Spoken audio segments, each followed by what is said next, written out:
So anyway, I was raised. I like to say I was raised under a rock. My dad was a pastor. We ran a little church, and Of course, and then you met me and you realized you really were not raised under a rock. well, you were raised on the same rock I was. We were just. I was raised under a different rock. A different rock, but same kind of rock. I was raised, like in Lion King, Pride Rock. I was raised like under Pride Rock, like the meerkats, like down in the ground, like dig a tunnel thing, Dig a tunnel, dig Exactly. tunnel. Dig a tunnel, dig a tunnel.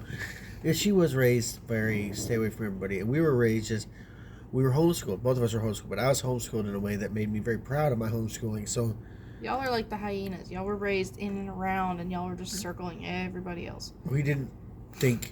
we thought very little of everybody else. We were above them, if that makes sense. You're not gonna comment on the fact that it just compared you to the bad guys. Oh no, the hyenas were definitely the good guys in that movie. They've been pushed out by an oppressive dictatorship, and they were simply trying to return to their rightful place. Maybe I'm just super duper tired, but I'm a little concerned now. So anyway, we ran a little church. It was just me and my grandparents, us and our grandparents, but I'm the oldest of 11, so. Yeah, he has 10 nutcase siblings. So then we went to... My siblings are nutcases too. So then we moved up into the Texas Hill Country, and we went to a different church, and that made a lot of good friends there. It's a lot of good relationships that's still ongoing to this day. Oh, which, by the way, we need to tell Little Bear we're moving. Oh yeah, we need to also tell the Paterkas.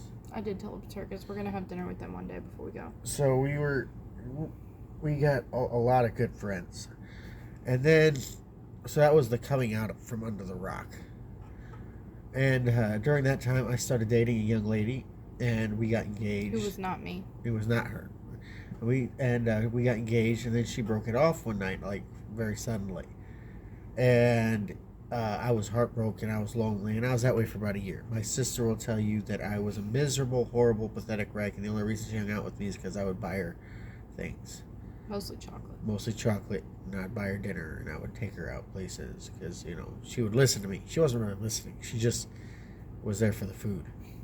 She mercenary little Very mercenary thing. Abby, if you're listening, I love you, but you're mercenary. Be warned, Isaac. Isaac likes that in his women, though. I don't know about that.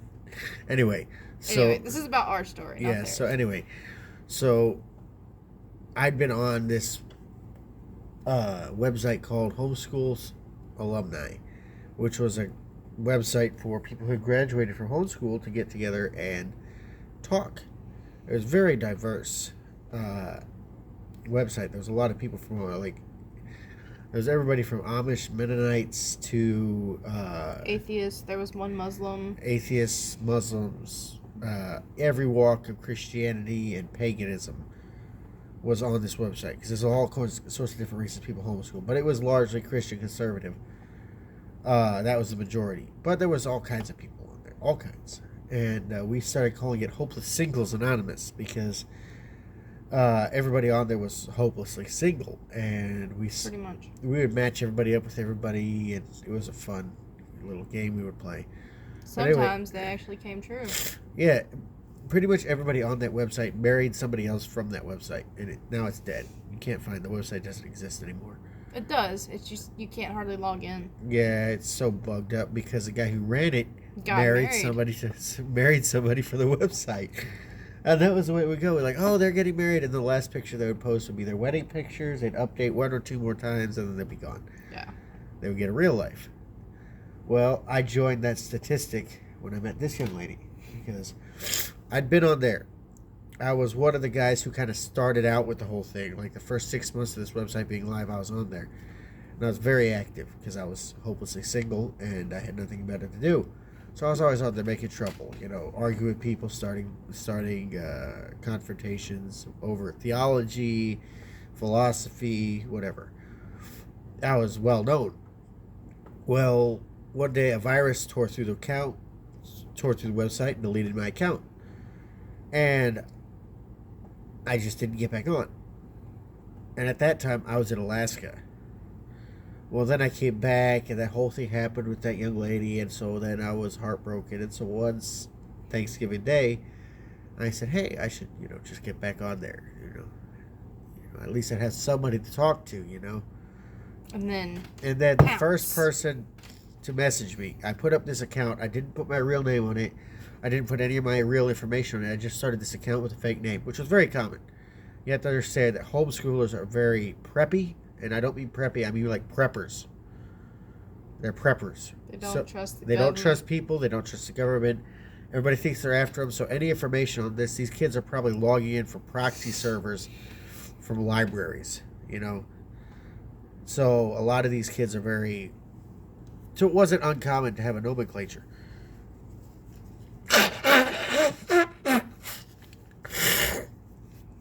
So I had this fake name, and not a picture of my face. It was a picture of a knife, and so there was literally nothing to go on. Well, I go in, and I start a lot of my old arguments back up, because there was a lot of the same people on there. So I went in there, and I was just like poking all the old bears, rubbing salt in all the old wounds, and I get on there, and the first person who comes at me is this young lady, and she had this, I still remember, a pink picture of the Eiffel Tower with some roses in the foreground. And her name was Charade, after the 1963 Audrey Hepburn, Cary Grant movie. One of the best movies ever made. It's a Hitchcock movie. It's not a Hitchcock movie. Isn't Yes, it is. It's a Yes, it Hitchcock movie. is. Yes, it is. Go watch it. So anyway, it's a great movie. So her name was Charade, and I got on there, and I was like, and she's like, "Are you Alan Hepworth?" And I was like, "Yes. How did you guess?" And she said, "You just talk like him, and you went right back in and rubbed salt in all the old conversations that had been dead since you left." I was like, "Oh, well, I guess, yeah, that's me." So I changed my name back to what it was, because everybody knew me anyway. So then we started talking, and then we started flirting, and then we started quoting scripture at each other, and we got into the Song of Solomon's, and one of the moderators told us to take that shit to the private chats. Which we did, and the first question I asked her in a very homeschooly way, you would have to be part of the homeschool community, I think, to understand how much of a commitment it was for me to ask her if I could ask her dad to court her. I hate that word. I hate that word. If anybody ever says that to Azriel, I'm going to shoot him. Azriel will say that to somebody else. That's how it works. No, Az will not say that. Courting is dating. It's just that in the homeschool community, there's a bunch of fancy, nonsensical rules about and words what and you things. can and can't do. Courting is dating. It's just homeschoolers have this idea that when you date people, you're also sleeping around. But courtship is basically you're courting one person, you're dating one person with the intent of marrying them if it all works out. There will be no sex, there will be no hanky-panky, and all of your conversations will be very, very pointed towards the idea of getting married. We were barely allowed to hold hands. That didn't stop very much, did it? But anyway. And also, you will be chaperoned at all times. Most of the time, that was my, 13-year-old brother. Who managed to fall asleep at the most convenient times. Oh, yeah. He was a great chaperone. Awesome chaperone. Thanks, Jacob. But, as it is, I went up there we talked for a month. I asked her that. Birthday. Her birthday hit, and she turned 18. So I was 20. I was 22. She was 18, and I went up to Mississippi, to see her, and that was over New Year's. I went up there over New Year's, and we won the last post of the year award on HSA. We were the last post to post on HSA of 2016. It was 2016. And we stayed up all night to do it too. Mm-hmm. My dad was pretty annoyed because he stayed up with us. Yeah, her dad was our chaperone, and he fell asleep. He had to go to work the next day. And he fell asleep. I mean, he knew what he was getting into. We told him what we were doing. Yeah, I know, but he was still pretty annoyed. Did have to go to work the next day. We did not force him to do that. Your mother could have done it. Any of your siblings were begging to do it. I'm not saying we did. I'm just saying. Anyway, so we did that, and I spent about a week up there, and then I came back, and when I came back, I was talking to my mother, who's hopelessly romantic. Even though she'll lie and deny it. Anytime, oh yeah, she'll lie, but I'll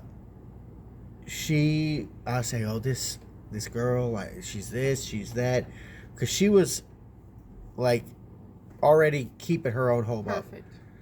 She was. Now I'm just. She was cooking like I ate the best spaghetti I'd ever eaten that first night I came, and then every meal I made one meal, and after that she cooked everything else, and it was all amazing. And I'm like, wow, that's a good first step, right? And then she was very respectful of her parents, even though her mother was not a very nice person. Her mother was crazy, but then she is. But then she was over there, and she was like, that's not all me. Look, it's just, I live here, and I had to put up with that. Clear your nose. So, We can she's like, I live here, and I have to put up with that. But I don't agree with that. Because she was like, the earth is flat, Hitler was